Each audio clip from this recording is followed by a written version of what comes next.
Okay, so let's get into this. Have you ever wondered why it's so frustrating when you try to, overhaul your whole life with some massive goal? And then 2 weeks later, you're right back where you started. Exactly. Well, the book Atomic Habits by James Clear has this really powerful, almost counterintuitive idea about it. He says, lasting change doesn't come from that one monumental effort. Right. It's about the small things. The math is kind of shocking, actually.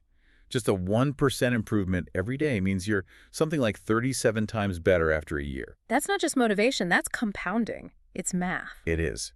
And what we've done is pull out the most game-changing insights from the book. Our whole mission here is to extract that practical wisdom, the stuff that could really transform how you think and act. So let's start with the first big one. The psychology of why most of these changes fail. We always blame weak willpower. Right? Always.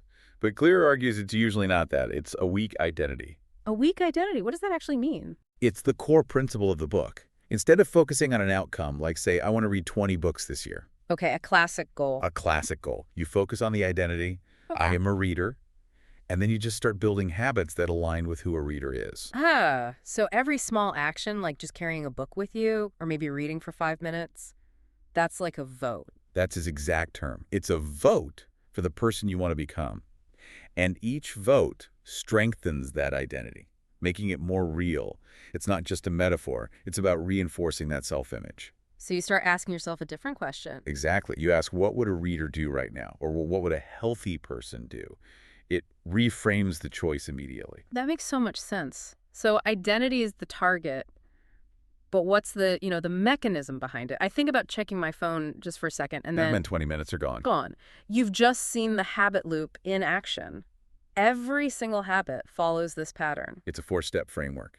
Cue, craving, response, and reward. Okay, break that down with the phone example. The notification on your phone, that's the cue. It sparks a feeling, maybe curiosity or FOMO. That's the craving. The craving isn't for the phone, it's for a change in your state, to feel less bored. And opening the app is the response. The reward is that little hit of satisfaction you get from the new information. And that loop trains your brain to do it again and again. Understanding that structure is key. It's something we analyze all the time here at Mindful Moments, our YouTube channel for AI book analysis, summaries, and critiques. We're all about inspiring that kind of rational thought.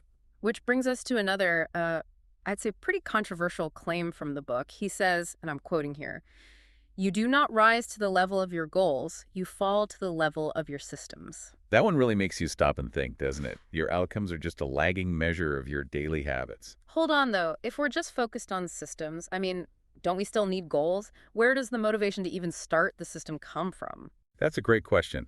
Goals are what set the direction. They tell you where you're going. Yeah. But systems are what actually get you there. The system is the framework. The 4 laws. The 4 laws for building good habits. Make it obvious, make it attractive, make it easy, and make it satisfying. So the idea is to shift from just using willpower to, well, designing a smarter environment around you. Exactly. So if you want to study more, don't just rely on discipline. Make it easy. Leave your textbook open on your desk. You're reducing the friction. You're designing your life so the right behavior is the default behavior. And to break a bad habit, you just invert those laws. Make it invisible, unattractive, difficult, and unsatisfying. Yes. So the challenge for you listening right now is this. What is one system you could redesign? Your desk, your phone's home screen, your morning routine that would quietly pull you toward the identity you want to have. If these essential insights are resonating with you, you can start with this 5-minute overview, then dive into our full in-depth analysis. After that, we have a summary, and it all ends with our comprehensive critique. Discover genre-based book podcasts at Mindful Moments. Subscribe and nourish your mind on the go.